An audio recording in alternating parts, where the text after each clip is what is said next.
ప్రభువైన యేసుక్రీస్తు నామంలో ఈ ఉదయకాలపు వాక్యాన్ని వింటున్న వారందరికీ హృదయపూర్వక శుభాభివందనాలండి. అందరూ బాగున్నారా? మరి ఈరోజు మరొక నూతనమైన అంశం మీద మాట్లాడుకుంటూ మన జీవితాల్ని ఆశీర్వాదంతో నింపుకొని ముందుకు సాగుదాం.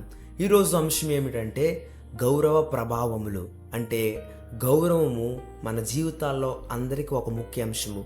నీవు చేసే పనిలోనైనా, నువ్వు వెళ్ళే గ్రామాల్లోనైనా, నీ వ్యక్తిగత జీవితంలోనైనా, నీ కుటుంబంలోనైనా, నీ గ్రామస్తులైనా, నీ ఫ్రెండ్స్ అయినా, ఎవరైనా కానీ అందరి దగ్గర నుంచి మనకు ఒక గౌరవం అనేది కావాలి. ఈ గౌరవం గురించి వాక్యం ఏం చెప్తుంది, నువ్వు ఎలా జీవిస్తే ఈ గౌరవం అనేది నీకు దక్కుతుంది అనే విషయాలు 2 లేదా 3 విషయాలు ధ్యానించుకొని ఈరోజు ముందుకు సాగుదాం. ఈరోజు 2 ప్రశ్నలు, 2 అంశాలు మీ ముందు ఉంచాలనుకుంటున్నాను. ఈ గౌరవము ఎవరిని వల్ల కలుగుతుంది? రెండవది, ఈ గౌరవం కలగాలి అంటే, ఘనత కలగాలి అంటే నీవు ఏమి చెయ్యాలి? మొట్టమొదటిది, ఈ గౌరవం అనేది ఎవరిని వల్ల కలుగుతుందంట? దేవుని వల్ల కలుగుతుంది అంట. దినవృత్తాంతములు 1 గ్రంథము 29వ అధ్యాయము 12వ వచనంలో ఆఖరిలో అంటాడు, అందరికీ బలము ఇచ్చువాడు నీవే అని మాట్లాడతాడు భక్తుడు. కీర్తనలు 96వ అధ్యాయము 6వ చరణము చదివితే, ఘనత ప్రభావములు ఆయన సన్నిధిలో ఉన్నవి, బల సౌందర్యములు ఆయన పరిశుద్ధ స్థలంలో ఉన్నవి అని మాట్లాడుతూ చెప్తాడు. ఇక్కడ అంటే దేవుని సన్నిధిలో బలం ఉందంట, దేవుని సన్నిధిలో ఘనత ఉందంట. సామెతలు సొలొమోను భక్తుడు చెప్తాడు 8వ అధ్యాయము 18వ వచనము, ఐశ్వర్యము ఘనతను స్థిరమై కలిమియు నీతియు నా యొద్ద ఉన్నవి. నీకు ఘనత కావాలంటే దేవుని సన్నిధిలో అడగాలి, నీవు గౌరవం కావాలంటే దేవుని సన్నిధిలో అడగాలి. ఈ గౌరవము, ఈ ఘనత అనేది దేవుని వలన మాత్రమే కలుగుతుంది. మొట్టమొదటి ప్రశ్నకు సమాధానము, ఎవరిని వల్ల కలుగుతుందట? ఈ గౌరవం అనేది దేవుని వల్ల కలుగుతుందంట. రెండో విషయం ఏమిటి? ఈ ఘనత మన వ్యక్తిగత జీవితాల్లో కూడా పొందుకోవాలంటే మనం చేయవలసిన 2 లేదా 3 విషయాలు సమయాన్ని బట్టి మాట్లాడుకుందాం. మొట్టమొదటి విషయం ఏమిటంటే దేవునిని గణపరచాలి. దేవునిని మనం ఏం చేయాలి? గణపరచాలి. 1 సమూయేలు 2వ అధ్యాయము 30వ వచనం ఆఖరికి వస్తే అంటాడు, నన్ను గణపరచు వారిని నేను గణపరచుదును, నన్ను తృణీకరించు వారిని నేను తృణీకరించేదును అని దేవుడు చెప్తున్నాడు. ఆయన అంట నువ్వు గణపరిస్తే ఆయన కూడా నిన్ను గణపరచడానికి సిద్ధంగా ఉన్నాడు. అబ్రహాము విషయంలో మనం చూస్తాం, దేవునిని సేవించాడు, దేవునిని గణపరిచాడు.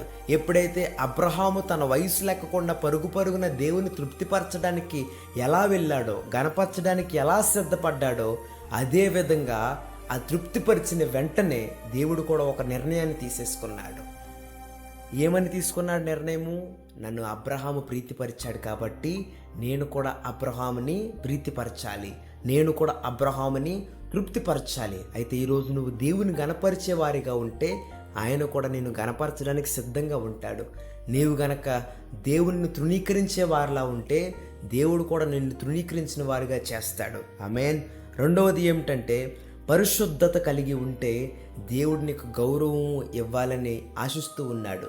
యోసేపు జీవితంలో మనం చూస్తాం, యోసేపు పాపం మీదకు వచ్చేసి, పాపం పీక దగ్గరకు వచ్చేసినా కూడా పరిశుద్ధతను కాపాడుకొని పరిగెట్టుకుంటూ వెళ్ళిపోయాడు. అందుకే దేవుని సన్నిధిలో ఒక గొప్ప మనిషిగా, ఒక గొప్ప నాయకుడిగా యోసేపు నిలిచాడు. ఏ దేశంలో అయితే చెరసాలలో వేయబడ్డాడో అదే దేశంలో అందరి ముందు ఎంతో గొప్పగా, ఎంతో ఘనంగా ఒక నాయకుడిగా దేవుడు నియమించాడు.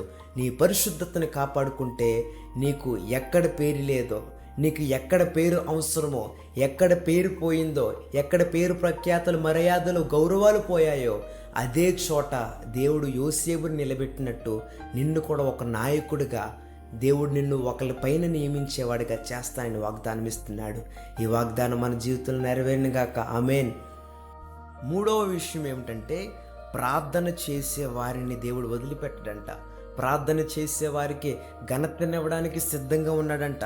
జెఫన్యా 3వ అధ్యాయము 20వ వచనము ఆఖరికి వస్తే చెప్తాడు, నిజముగా భూమి మీదనున్న జనులందరి దృష్టికి నేను మీకు ఖ్యాతిని, మంచి పేరును తెప్పించేదను. ఇదే యెహోవా వాక్కు. ఈ భూమి మీద నీకు మంచి పేరు కావాలంటే, ఈ భూమి మీద నీకు ఒక గౌరవం కావాలంటే, ఘనత కావాలి అంటే ఎవరి నుంచి వస్తుంది? దేవుని నుంచి వస్తుంది. దేవుని నుంచి రావడానికి మొట్టమొదటి మనం అడగాలి కదా ఆయన్ని. ఎలా అడగాలి? ప్రార్థన ద్వారా అడగాలి.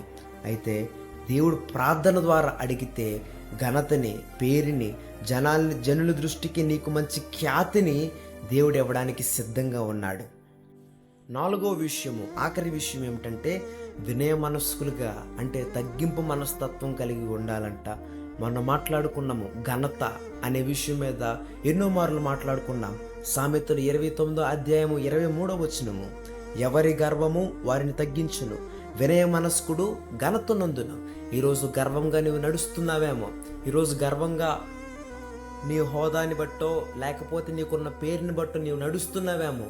నీవు గనక గర్వంతో ఉంటే అదే గర్వం నిన్ను త్రొక్కివేస్తుంది.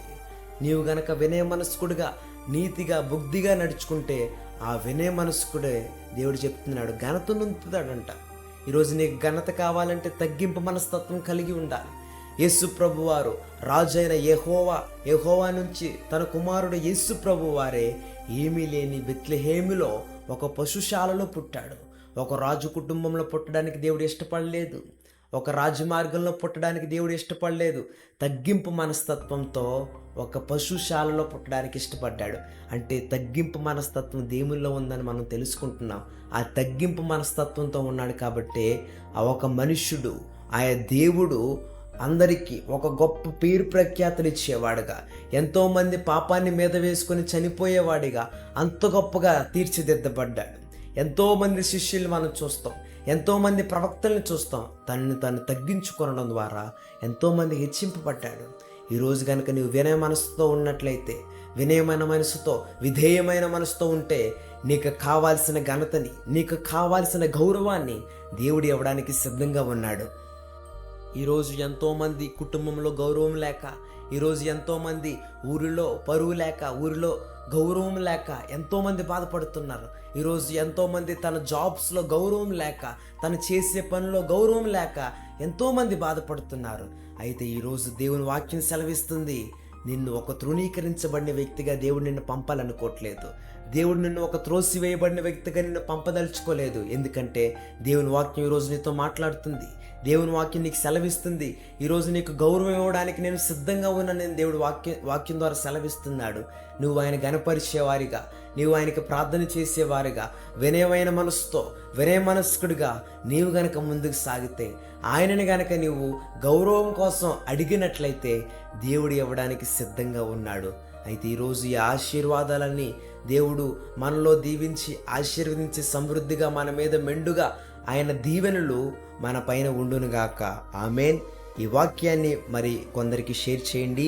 దీని ద్వారా వారు కూడా ఆశీర్వదించబడిన వారు అవుతారు. మీ ప్రేయర్ రిక్వెస్ట్స్ ఏమన్నా ఉంటే దయచేసి కామెంట్స్ రూపంలో మాకు తెలియచేయండి. ఆమేన్. అందరికీ వందనాలు. God bless you.